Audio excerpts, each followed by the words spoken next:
Entón, encuadrado nese día, ou nesa celebración do Día Internacional da Muller, eu fui procurar un tema que para mí é moito interesante, ou seja, é o tema das mulleres na historia da literatura.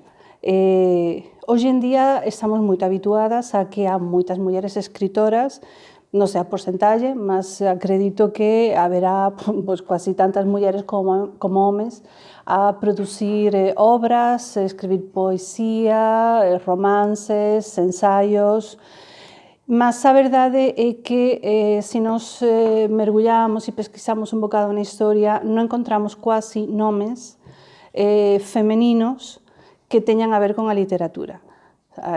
Podemos lembrar de Safo e aí acabamos, non é? Safo e acabou. Bon, iso foi o que eu quis un bocado recuperar. Non é ata o século XVIII, máis ou menos, en que o nome, as mulleres, os nomes femeninos comezan a ter unha presencia máis importante no mundo literario. E non é que non houvese mulleres que escribían, ou sea, había escritoras e había poetisas, só que estas mulleres ficaban sempre confinadas en casa, ou sea, elas facían a súa obra e lían para os seus familiares ou para as súas amizades e esa obra a maioría das veces non era publicada. Nos vamos retroceder un bocado e, segundo dicen algúns autores, encontramos unha muller recoñecida como a primeira muller escritora, ou seja, a primeira muller que produz unha obra literaria propia, que era chamada ese nome, Enheduanna. Era unha sacerdotisa e princesa acadia que viviu na antiga Mesopotamia e ela escribiu prosa e poesía e, como acontece tamén moitas veces, a súa obra era de tipo religioso. Ela escribía poemas e textos en honra das deusas da lúa e do amor. Temos aí unha representación e embaixo unha figuración desa representación que temos encima. Entón, ela é considerada a primeira muller que se pode dizer que ten obra literaria propia, que se coñece. Non é a máis antiga, o texto literario máis antigo non é dela, é o poema de Gilgamesh, mas ela é considerada como a primeira muller que ten obra literaria propia. Depois temos que ir já até a Idade Media para encontrar outras mulleres que non eran estudadas, que non se coñecían antes a existencia delas, que son as trovairits. Estas mulleres que tamén pertencían a unha clase social alta, isto vai ser unha característica que vai definir a prácticamente todas as escritoras até a chegarmos quase ao século XX. Elas pertencían a clases sociais económicamente pudentes, porque senón non tiñan acceso á cultura. O sea, o grande, digamos, o pior que podía acontecer a unha muller era non ter acceso á cultura, e a maioría destas persoas non tiñan instrução, porque non tiñan que traballar para viver. Entón, só as mulleres que económicamente non tiñan que se preocupar de máis nada e que podían estudar, podían ler, podían aprender a escrever. E, temos estas mulleres que eran moito consideradas, que se pode dizer que era a contraparte femenina dos trovadores. Elas escribían prosa e escribían poesía tamén, mas lá está, elas non representaban isto públicamente. Elas ficaban confinadas e facían estas representações ou estas leituras da súa obra na intimidade do lar. Elas cantaban tamén, así como os trovadores cantaban ao ideal femenino, elas cantaban ao ideal masculino, e facían loas a esas cualidades que elas gostaban encontrar nos cabaleiros que querían chamar a súa atención. Eran as trovairits, que grazas o estudo de moitos investigadores, hoxe en día ya podemos recoñecelas. Bon, ese é un bocado de encuadramento que eu quería facer para que teñamos unha noción de que non é fácil encontrar mulleres na historia da literatura até a chegarmos moito perto da nosa época. E moito perto da nosa época encontramos ya 3 mulleres, que son esas 3 escritoras que eu penso que todos coñecemos, que temos aquí, Jane Austen, Louise May Alcott e Lucy Maud Montgomery. Todas elas de fala inglesa, todas elas escribían en inglés, e que ten deixado unha obra que a mí me chamou a atención desde que era miúda. É unha obra que eu considero atemporal. Tal vez a máis recente que Lucy Maud, pois a xente pode dizer, pois a súa obra ainda non pasou o tempo suficiente para saber se vai ser ou non atemporal, mas o contiúdo da súa obra si é un contiúdo que contén unha serie de valores morais que poden perfectamente pasar a barreira do tempo, mas temos o caso de Jane Austen, que é máis antiga, que é considerada un clásico da literatura inglesa. O sea, as súas obras, embora consideradas por moitas persoas tal vez como románticas, iso unha leitura femenina, entre aspas, son, no entanto, consideradas un clásico da literatura inglesa. Por que atemporal? Bom, porque a súa obra, se extraímos da súa obra o contexto histórico, vamos a encontrar que prácticamente todo o que ela fala é como se fose un estudo moito profundo da psicoloxía humana e da sociedade. Da súa época, porque claro, está encuadrado na súa época, mas volto á mesma idea, tirando o contexto, se tiramos as convenções sociais que aparecen na súa obra, vamos ver que o comportamento humano é o mesmo que podría ser hoxe en día. O sea, prácticamente tiramos os vestidos, tiramos as formas e tiramos os penteados e temos os relacionamentos que se poderían dar na nosa época. O sea, tal vez con unha linguaxe menos elegante, máis directa, mas a psicoloxía é a mesma. Entón, penso que iso é o que faz de unha obra que seja atemporal. O sea, pode servir para cualquier tempo e para quasi cualquier situación. Ben, vamos entón, quis facer tamén aquí, uns dados que eu achei interesantes para que vocês vean os diferentes tempos. Son 3 autoras de diferentes tempos.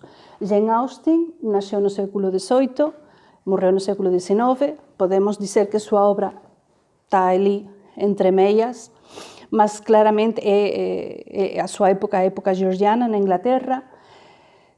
Louise May Alcott é estadounidense, século XIX, ou seja, até ela viviu durante a Guerra de Secesión estadounidense, e Lucy Maud Montgomery, ela é canadiense, ou canadiana, non sei como se diz, canadiana,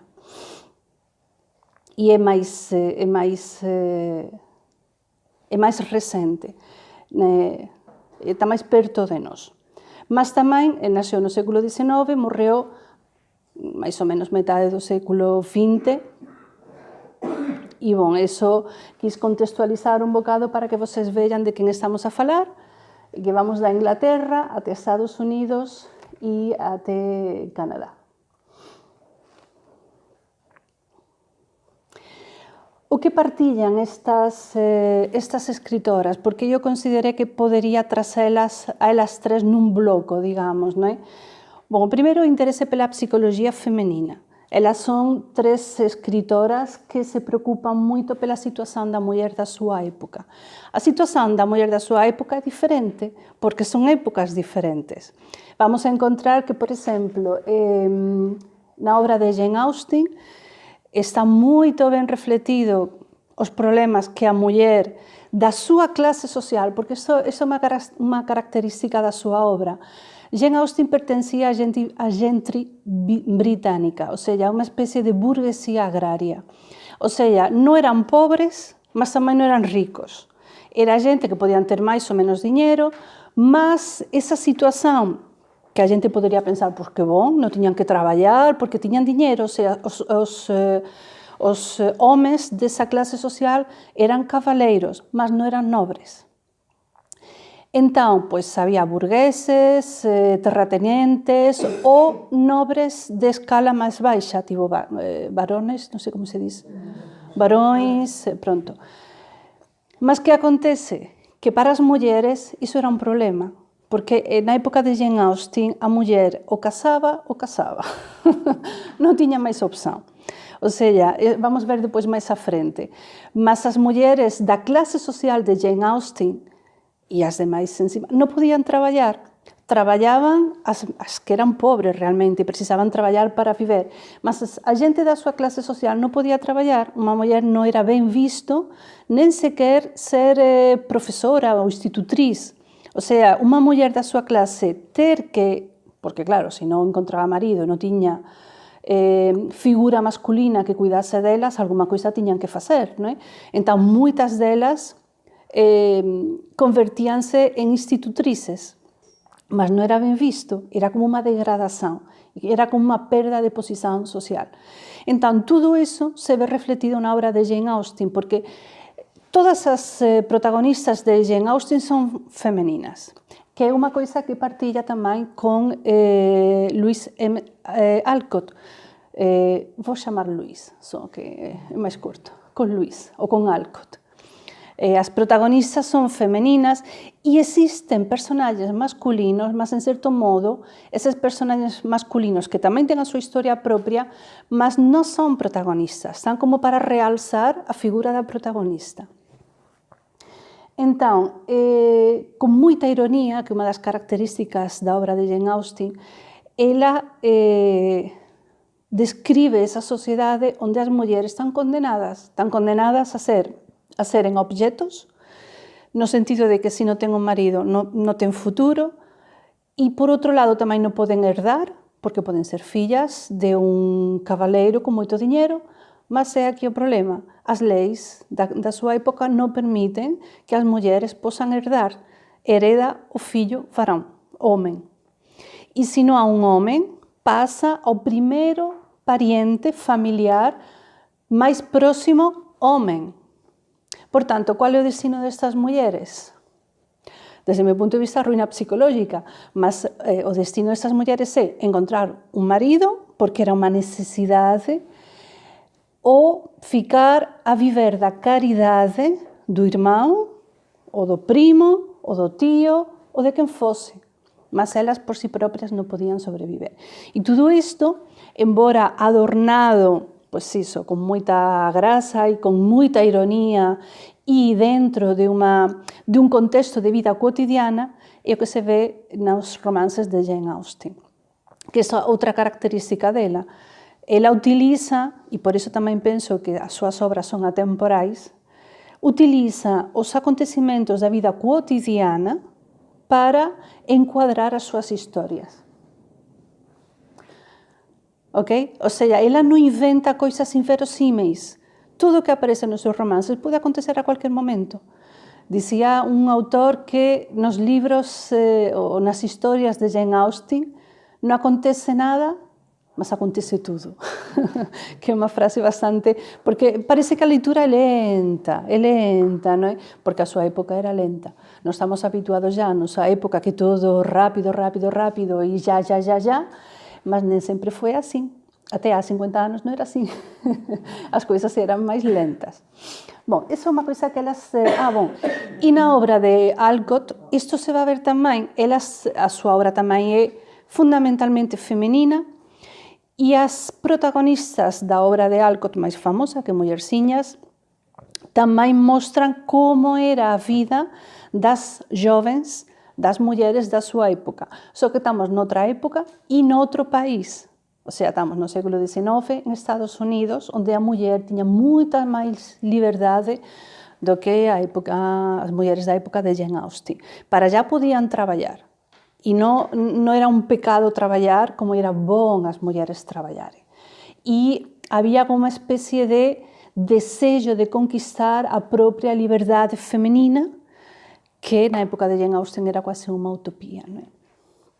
Entón, esta reivindicación da liberdade da muller encontramos tamén nas obras destas tres escritoras, como ya dis, na obra de Alcott é evidente, porque prácticamente en toda a historia da familia March se fala desta liberdade femenina, e na obra de Jane Austen temos algunhas personaxes que desafían, digamos, os convencionalismos da súa época e deciden ser libres. Elas van casar por amor e senón non casan.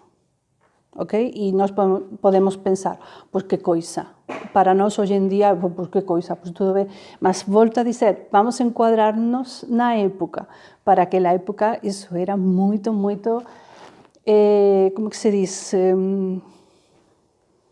que vai á frente, vanguardista, sí, moito arrollado, corajoso.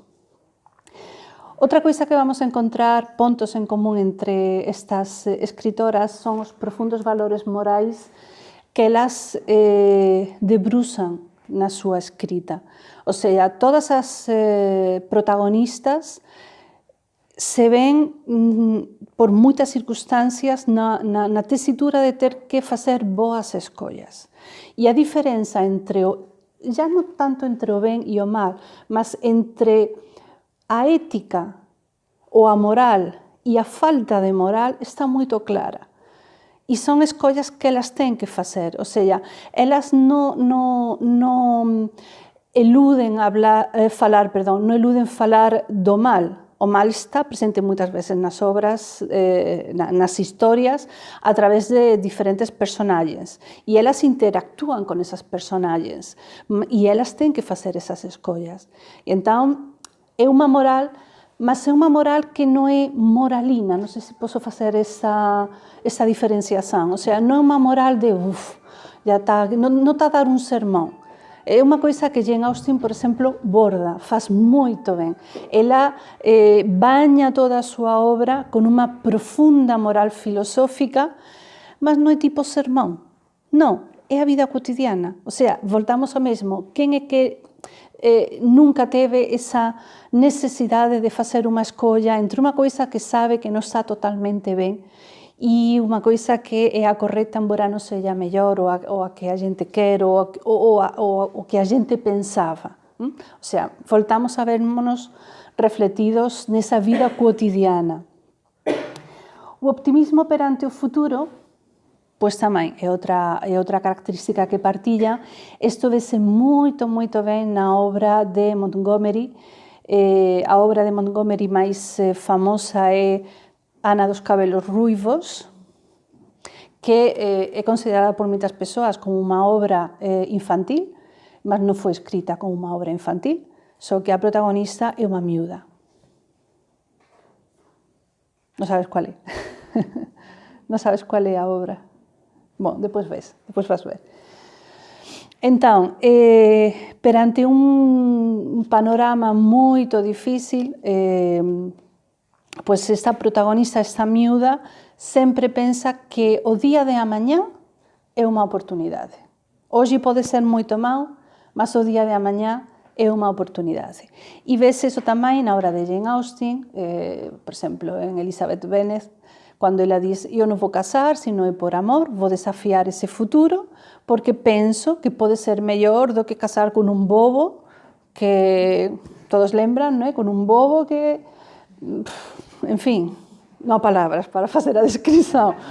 Entón, é un confiar en que, cando se facen as escollas certas, o futuro pode ser beneficioso, pode ficar mellor do que podería ter se non faço esas boas escollas. Entón, pronto, estas son algunhas das ideas que eu penso que estas escritoras ou estes valores partillan entre elas. Vamos ver agora un bocado de Jane Austen. Aquí eu puse algúns dados pronto, para que teñan unha idea, coisas que já falei, pois era filla de un reverendo, e pertencía á nobreza británica. Non é a nobreza, insisto, é a gentry británica, é unha especie de burguesía agraria. e todas as obras de Jane Austen, todas as personaxes das súas obras están encuadradas nesta clase social. Vamos a encontrar apenas unha, que é Emma, non sei se lembran ou coñecen, ou ten lido Emma, coñecen? Bon, Emma é a única personaxe de Jane Austen que non é pobre. As outras, as irmás Bennet tamén non son pobres, mas non son como Emma. Emma claramente é a filla dun terrateniente ou dun cabaleiro con moito diñeiro, e precisamente por ter moito diñeiro ela se dedica ao que non ten que facer, que é tentar facer de casamentera, non sei como se diz, casamentera, pois facer de casamentera e julgar a xente e unha serie de coisas. De todas as obras de Jane Austen, Austen comezou a escribir con pseudónimo, e ela non só escribiu romances, escribiu tamén contos e outras obras máis pequenas, embora o máis coñecido dela son os romances, non é? Sensibilidade e bon senso, Orgullo e preconceito, Emma, Abadía de Northanger, Mansfield Park, e non me lembro de máis. Persuasão. Entón, de todas elas, eu escollí dúas para falar un bocadiño. Bon, todos deben lembrar deste filme moito coñecido, pelo menos na miña época era moito coñecido, Sensibilidade e bon senso, un dos mellores filmes que se ten feito, unha das mellores adaptações da obra dela. E vou destacar algunhas das características desta obra en relación con a muller. Bon, já teño falado, a necesidade de encontrar un marido, pois como falei antes, porque as mulleres non podían traballar, e embora isto pareza unha coisa que hoxe en día non ten moita importancia, naquela época si tiña, e neste filme se ve moito ben como era importante para as persoas de unha clase social alta casar con persoas da mesma clase social, porque o diñeiro era importante, porque as mulleres non podían traballar, mas é que os cabaleiros tamén non podían traballar, ou seja, eles se dedicaban a gerir o seu patrimonio e desa gestão, de facer unha boa gestão, é de onde eles obtiñan os recursos para acrescentar esa fortuna. Vamos ver en algúns romances dela, por exemplo, en Mansfield Park, se non lembro mal, que neste romance a protagonista é sobriña do señor da casa e o tío dela faz fortuna en América. O sea, já había xente que ia a América e tiña facendas moito grandes de café ou de outras coisas, e até neste romance se fala moito de pasada, mas se fala un bocado do contrabando de escravos e de como moitas persoas ían para América para facer negocio con a exploración de escravos. E non se fala moito, mas é o único romance onde se fala así un bocado desta realidade que, era a realidade tamén daquela época, non é? Entón, estas persoas tiñan que facer diñeiro desta maneira, ou acrescentar o patrimonio con unha boa gestão, ou facer negocios, porque, insisto, estamos a falar da burguesía, e aumentar ese patrimonio. Os cabaleiros da nobreza non podían traballar. Entón, aí, as rendas que tiñan que ser administradas. Como que les aumentaban esas rendas ou ese patrimonio? Con os matrimonios. Con persoas, con mulleres tamén de unha clase social alta que aportaban ao matrimonio diñeiro, unha dote. As mulleres da clase de Jane Austen geralmente non tiñan dote, ou a dote era moito pequena. Entón, neste filme, ou mellor, neste romance, vese como esa necesidade de facer un bon matrimonio non afecta simplemente as mulleres, afecta tamén os homes, que por veces querían casar con mulleres que non tiñan diñeiro e entón non podían, non é? E tamén vese moito ben neste romance a tal desigualdade que eu falaba antes entre homens e mulleres, porque as mulleres non podían herdar.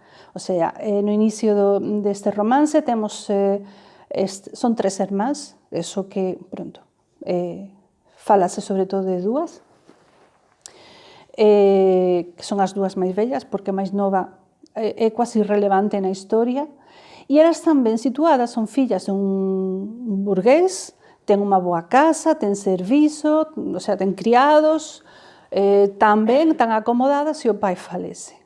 E cando o pai falece, elas ten que sair da casa, ten que deixar o seu lar, ten que deixar a súa región e ten que ir para viver da caridade dun primo, porque o irmão delas, o irmão, como se dice, o irmão que é de pai, mas non é de mãe,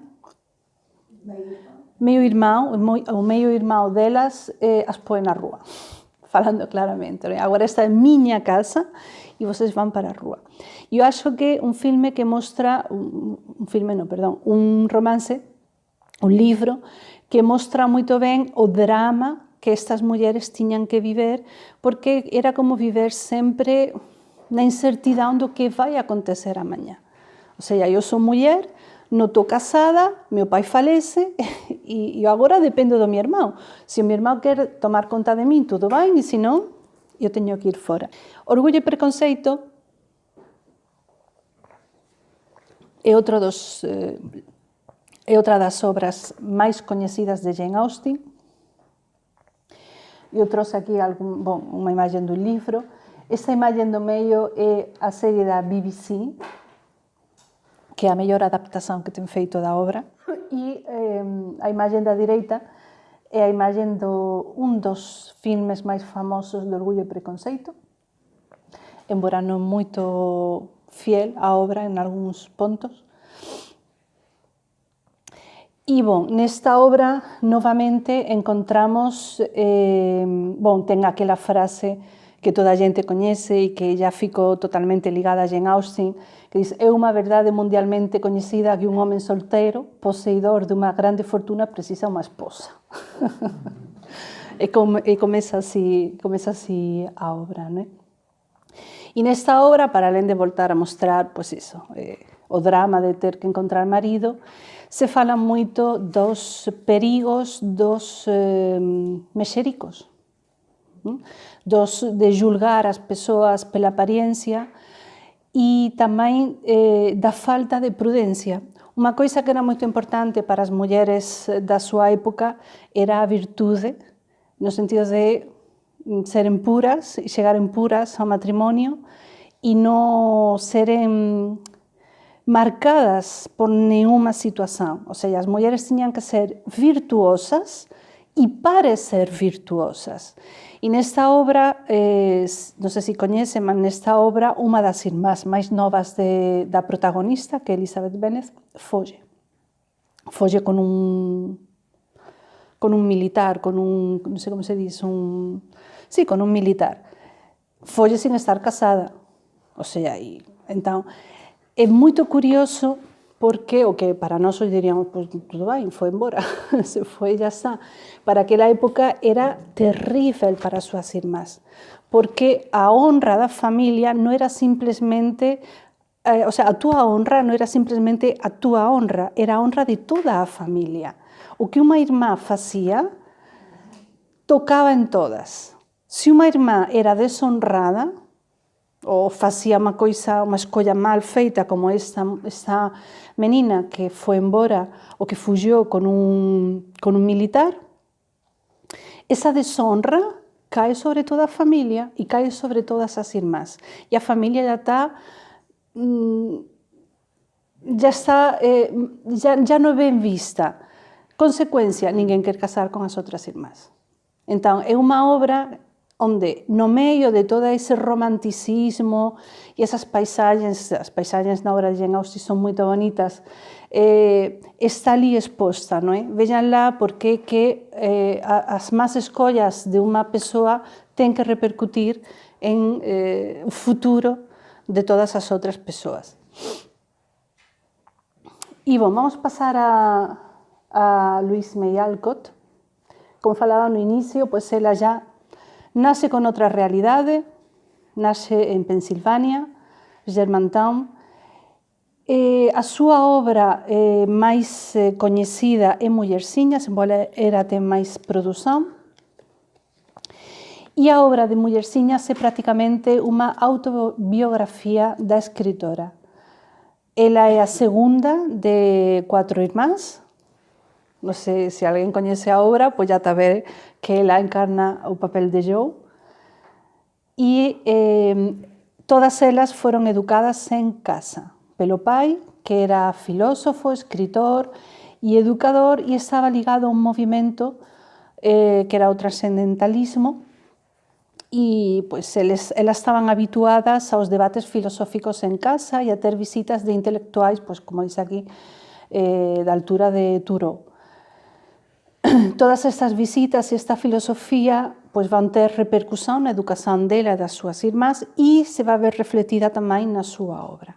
A obra de Mullerciñas, que é a obra que eu trouxe porque penso que é unha obra tamén atemporal, é unha obra unha época máis tardía que as obras de Jane Austen, mas está cheia de filosofía e de profundos valores morais que se poden aplicar ás mulleres porque é unha obra femenina, embora depois Mullerciñas é unha obra que está como escrita en 4 libros, o sea, están Mullerciñas, os títulos en español, claro.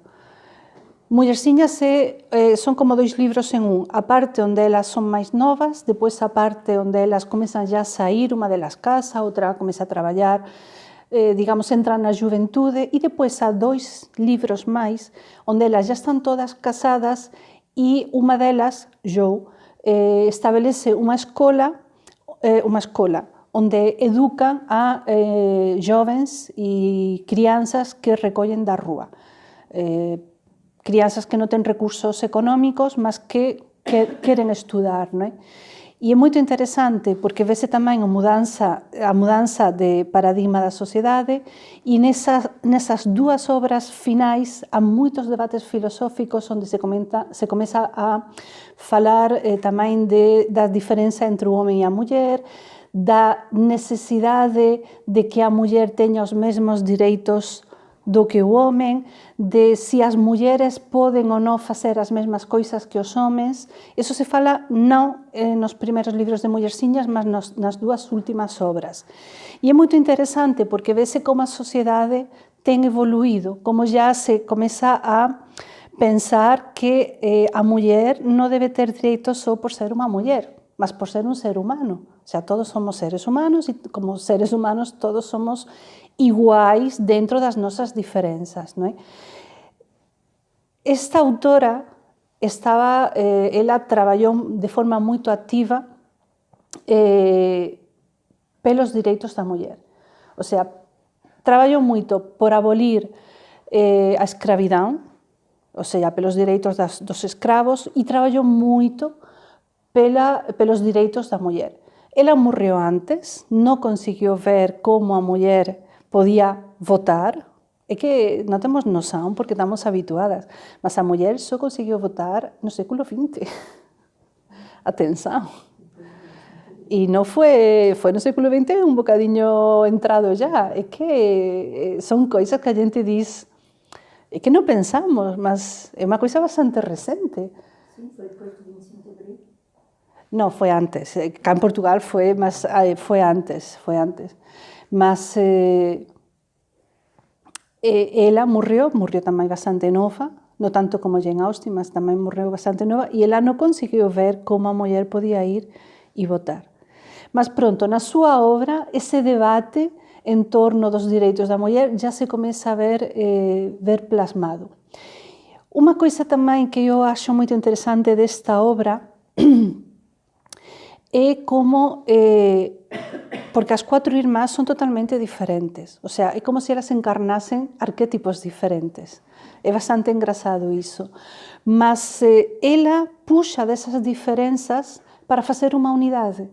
O sea, ela na súa obra plasma a necesidade de que as diferenzas entre as persoas sellan un acrescento e non sean unha diminuição.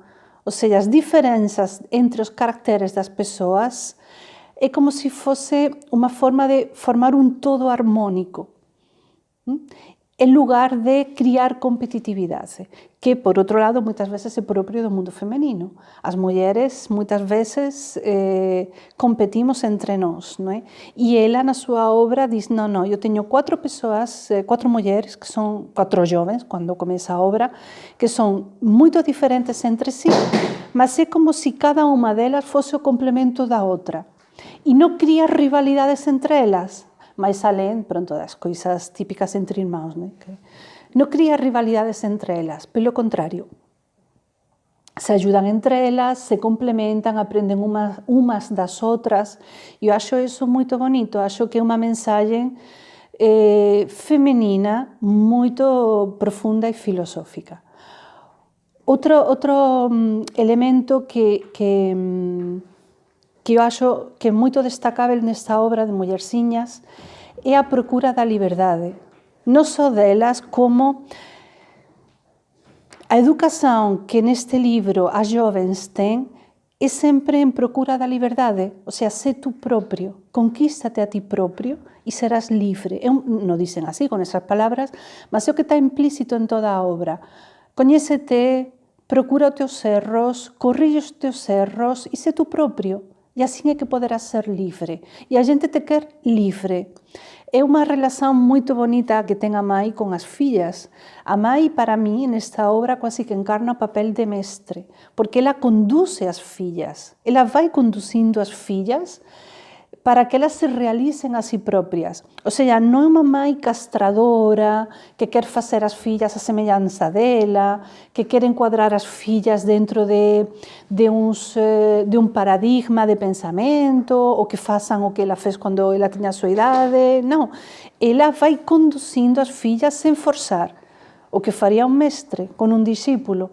Eu vou conducir, te vou conducir a ti, mas tú es que faces as escollas. Tú é que faces a escolla boa ou a escolla má, mas tú é que tomas esa decisión. Eu acho que é un papel, o papel da mãe delas, que está moito presente, mas quase que non se nota, porque non é a protagonista. A mãe non é a protagonista da obra, mas é a que está sempre presente. A verdade é que eu acho que é un papel moito, moito interesante. Entón, nesa educación que ela quer dar ás fillas, que é moito liberal, se calhar tamén ten moito a ver con ese movimento trascendentalista de que ela, digamos, era filla porque se educou nele, está presente tamén na obra. E depois, nesa educación que la receben, o tratamento que face a obra dos erros e de como corregir os erros, acho tamén que é moito educativo, porque os erros non son punidos, son corrigidos. O sea, non é aquela presión e aquel medo de te enganaste, a fixeste mal, e por veces os erros, pues, como acontece entre irmãos, non é? Son duros, un bate no outro, en fin, coisas así dese género, mas non son punidos, non existe o castigo como tal, existe a redención. O que acho moito, moito interesante tamén, porque é como diz depois a obra de Ana dos Cabelos Ruivos, o Amañá é sempre novo, limpo de erros. E é un bocado así, non é? Pronto, eu me enganei, mas vou corrigir, vou aprender. O que se promove é a aprendizaxe e non o castigo. Entón, estas son algunhas das ideas que eu acho que, resumindo moito, se poden encontrar nesta obra. Depois eu falei un bocado das irmás como arquetipos, porque realmente elas parecen que encarnan arquetipos diferentes. Son completamente diferentes entre elas.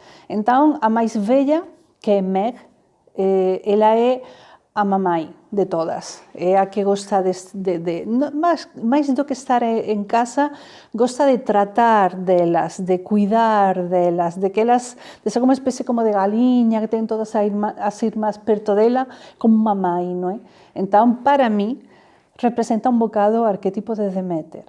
Jo é a corajosa, a guerreira, a que todas queríamos ser Joe, non é? Entón, é o arquetipo de Atena, non é? Mas é inteligente, ela ten unha estrategia para a súa vida. Pode ser que Joe e Amy sellan as que máis se enganen, as que cometan máis erros, mas son as máis arriscadas as dúas, son as máis corajosas. Beth, para mí representa o arquetipo de Hestia porque ela é como o fogo do lar. É o fogo onde todas se aproximan para se aquecer, para ficarem confortáveis, e ela non gosta de sair de casa. Ela claramente é unha muller de intramuros. Eu quero estar, de facto, no romance, ela, as irmás estudan fora e ela non, ela ten que estudar en casa porque é incapaz de ir á escola porque é moito tímida. Entón representa ese fogo que está sempre aceso, porque ela está sempre acesa en termos de amor e de cariño para con todos e onde todos se aproximan cando precisan de calor.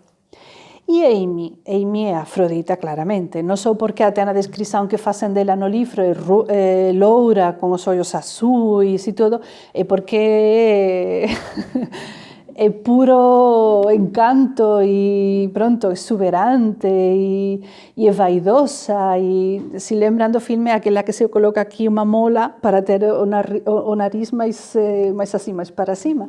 Está toda vaidosa e gosta das artes e de pintar e ela quere ser rica. É moito engraçado. E depois a señora March, que é a mãe, que como já disse, para mí representa o arquetipo do mestre, porque é aquela que conduz sen forzar. E un mestre conduz sen forzar porque conduz con amor. Cando esa condução non se faz con amor, as coisas son máis complicadas, non é? Depois tamén trouxe aquí algunhas imagens, dos libros. Esta obra de Mullerciñas, eu trouxe isto só para destacar como ela é atemporal e como se ten feito filmes desta obra inúmeras veces. Adaptações non, porque unha obra literaria non se pode adaptar, mas filmes, moitas.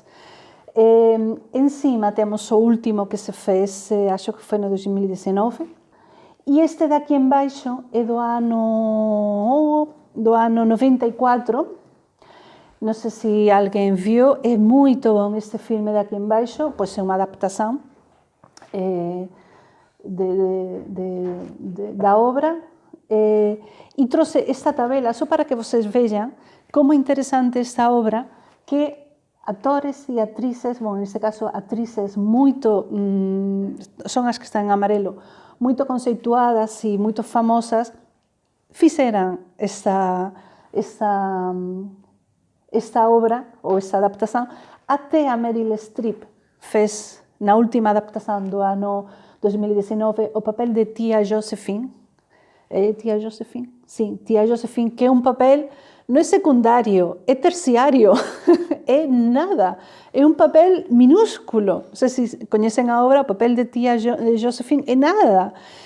E a Meryl Streep quis participar e estar presente.